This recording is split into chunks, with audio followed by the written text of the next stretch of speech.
مقصد ہے عبادت. یہ تو ایکسٹرا آرڈنری چیزیں ادھر ادھر دیا چیزاں نے کھانا پکانا ساریاں چیزاں. اصل مقصد جو انسان کا تھا وہ تھا اللہ کو راضی کرنا. سورہ زاریات میں اللہ تبارک و تعالیٰ نے یہ بات ذکر کی, اور اس سے اگلی آیت اگر پڑھیں آپ مکمل ہو رہی ہے سورہ زاریات 27واں پارہ ہے.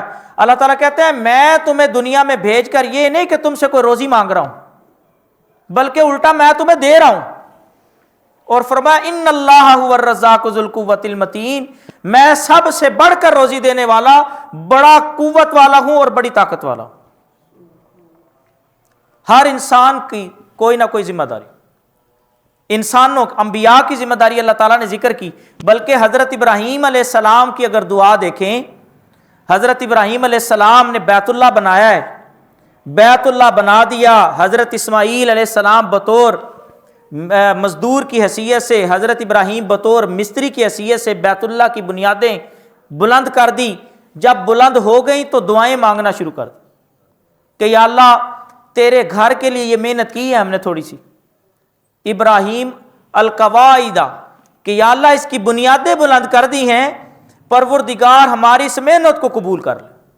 ربنا تقبل منا, اصل کام جو ہوتا ہے وہ جو آپ کام کر رہے ہیں, جو کام میں کر رہا ہوں اس کا نتیجہ اللہ پر چھوڑنا, لیکن کام محنت کرتے رہنا. اور حضرت ابراہیم علیہ السلام نے دوسری دعا مانگی کہ پروردگار میری ذریت یہاں پر آئے گی ملکوں سے پھر کر, پیسے جمع کر کر کے. یہ پیسوں والا تذکرہ وہاں پر نہیں ہے, میں اپنی طرف سے آپ کو بتا رہا ہوں یہ بات کہ 1 روپیہ 100 روپیہ لاکھ روپیہ 2 لاکھ روپیہ وہ جمع کریں گے, کمیٹیاں پان گے, کچھ نہ کچھ کرتے رہیں گے. وہ یہاں پر آئے گی اور اپنے گناہوں کی معافیاں مانگے گی, پروردگار تو ان کے گناہ بھی معاف کر دے. اور پہلے سپارے میں یہ دعا کا تذکرہ ہے. اور حضرت ابراہیم نے کہا جی کہ خالی مسجد پڑی رہنے سے وہ خود بخود نہیں چلتی, جب تک اس کے چلانے کے لیے انتظام و انصرام کے لیے کوئی معلم نہ ہو.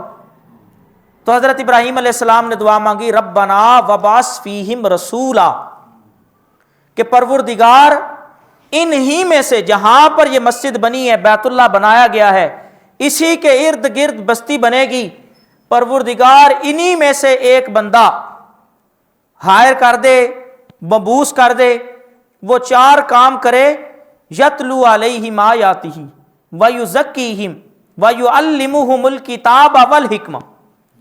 پہلا کام وہ یہ کرے کہ لوگوں کو اپنی آیات یعنی اللہ کی آیتیں پڑھ پڑھ کر سنائے. جب وہ آیات پڑھ پڑھ کر سنائے گا تو ان آیات کے اندر اتنی پاکیزگی ہوگی کہ وہ لوگوں کے دل چمکا کے رکھ دے. یہ دوسرا سٹیپ ہے پیغمبر کی ذمہ داری.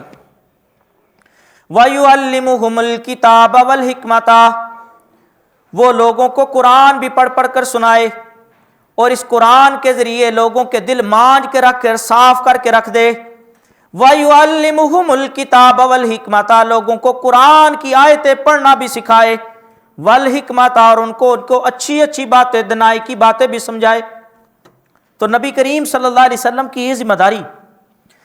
اللہ تبارک و تعالیٰ نے فرمایا میرا محبوب پیغمبر یا ایھا الرسول بلغ ما انزل الیک من ربک, آپ کو جو دنیا میں بھیج رہا ہوں آپ کا مقصد یہ ہے کہ میں اللہ کا پیغام لوگوں تک پہنچنا چاہیے.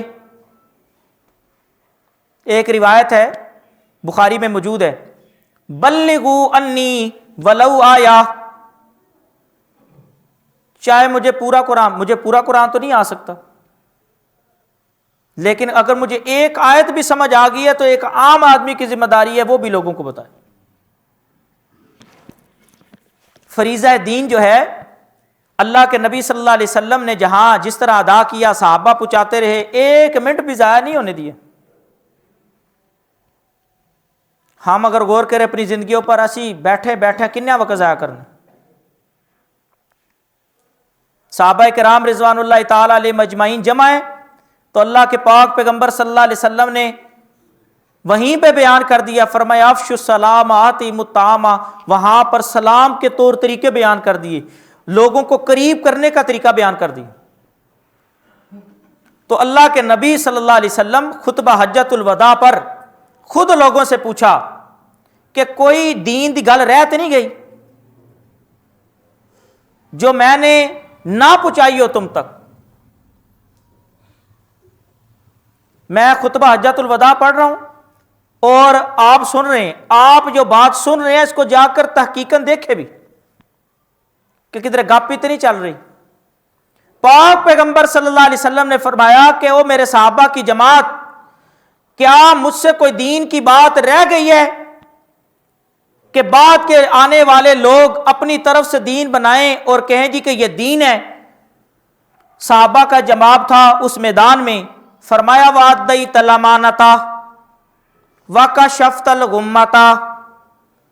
یا رسول اللہ سارے راز آپ نے کھول کر رکھ دیے. بڑی باتیں تھی پوچھنے والی، بڑی باتیں تھی سننے والی. یا رسول اللہ تسی ایک ایک مسئلہ بیان کر سکتے. وَأَدَّيْتَ الْأَمَانَةَ، اللہ کی طرف سے جو امانت تھی آپ کے سپرد تھی، آپ نے وہ ہمارے حوالے کر دی. یہ قرآن. یا رسول اللہ آپ نے دین کے سارے مسائل بیان کر دیے ہیں.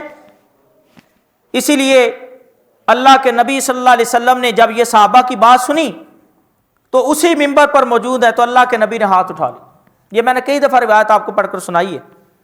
اللہ کے نبی نے انگلی اٹھا لی اور شہادت کی انگلی بلند کر کے کہا اللہم اشہد اللہم اشہد اللہم اشہد.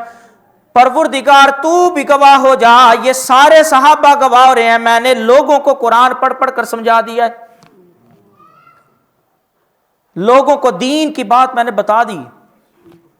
یہ جو آپ سوچے سمجھے دیکھیں، یہ کہیں پہ لوگوں کا اکٹھ ہونا، کہیں پہ لئی ہونا، یہ بدعت کی نشانی ہے. سنت جو ہوگی وہ تمام ممالک میں سارے لوگ ایک جیسے کریں. یہاں پہ بیٹھنے والا آدمی کھانا کھائے گا تو بسم اللہ پڑھ کے کھائے گا. عرب میں بیٹھنے والے آدمی بسم اللہ پڑھ کے کھائیں گے. امریکہ میں بیٹھنے والے مسلمان بسم اللہ پڑھ کے کھائیں گے. یہ بدعت کی نشانی ہوتی ہے کہ عرب میں ہے کوئی نہیں. پاکستان، بنگلہ دیش اور یہ ان جیسے ممالک میں کچھ لوگ، سارے نہیں، کچھ لوگ دین کے نام پر اپنی طرف سے لبادہ بنا کر اور کہہ دیں یہ دین ہے. یہ بدعت کی نشانی. اللہ کے نبی صلی اللہ علیہ وسلم نے ایک حدیث میں ارشاد فرمایا کہ تم میرے بعد بہت ساری بدعات دیکھو گے، لوگ دین بنا کر پیش کریں. اس حدیث کا مفہوم، صحابہ بڑے مشتاق تھے کہ نبی کریم آگے بھی بیان کریں. صحابہ نے پوچھا یا رسول اللہ پھر اس دور میں ہمیں کیا کرنا پڑے؟ فرمایا میں تمہارے اندر دو چیزیں چھوڑ کر جا رہا ہوں، اور میرے بعد جب تک تم ان دو چیزوں سے ساتھ وابستہ رہو گے کبھی گمراہ نہیں ہوگے.